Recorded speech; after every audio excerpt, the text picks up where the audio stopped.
Good evening and welcome to Christians Aren't Sheep, a beginner's guide to meditation. And yes, we're doing an evening show tonight because I was working all day, helping out the family friend again.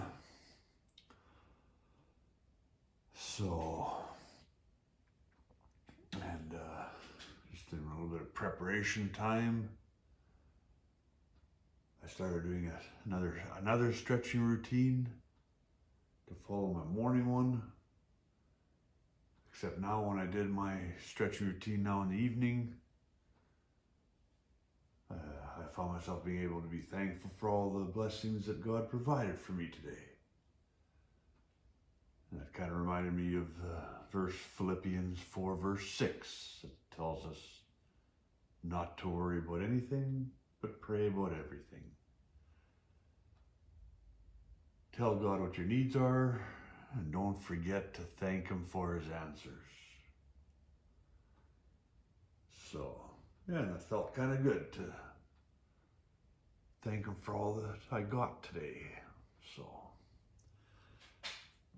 So let's read this evening, chapter 14 of Revelations.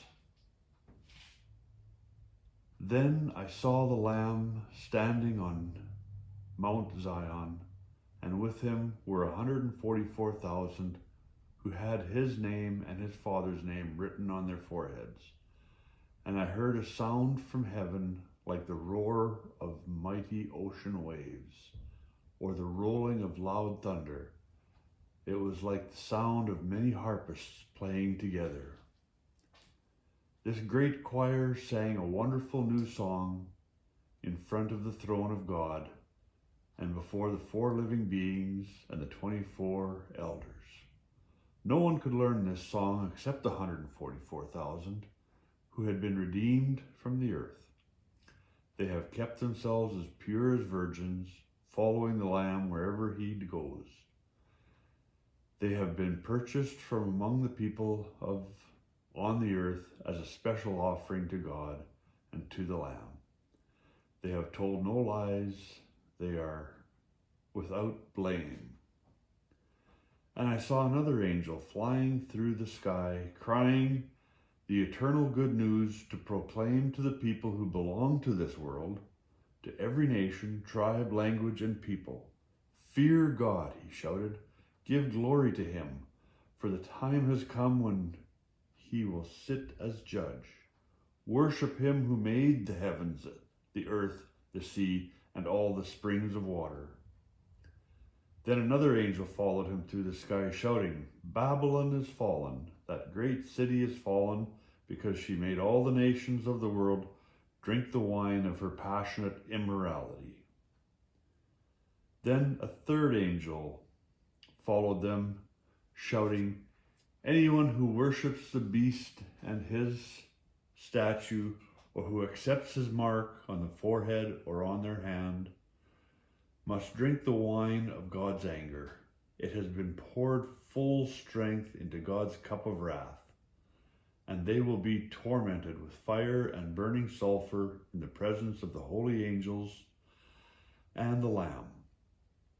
The smoke of their torment will rise forever and ever, and they will have no relief day or night, for they have worshipped the beast and his statue and have accepted the mark of his name. This means that God's holy people must endure persecution patiently, obeying his commands and maintaining their faith in Jesus. And I heard a voice from heaven saying, Write this down. Blessed are those who die in the Lord from now on.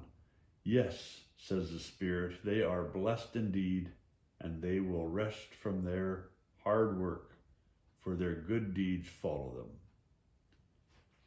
Then I saw a white cloud, and seated on the cloud was someone like the Son of Man. He made a gold crown on his head. He had a gold crown on his head and a sharp sickle in his hand. Then another angel came from the temple and shouted to the one sitting on the cloud, "Swing the sickle, for the time of harvest has come, the crop on earth is ripe." So the one sitting on the cloud swung his sickle over the earth, and the whole earth was harvested. After that, another angel came from the temple in heaven, and he also had a sharp sickle.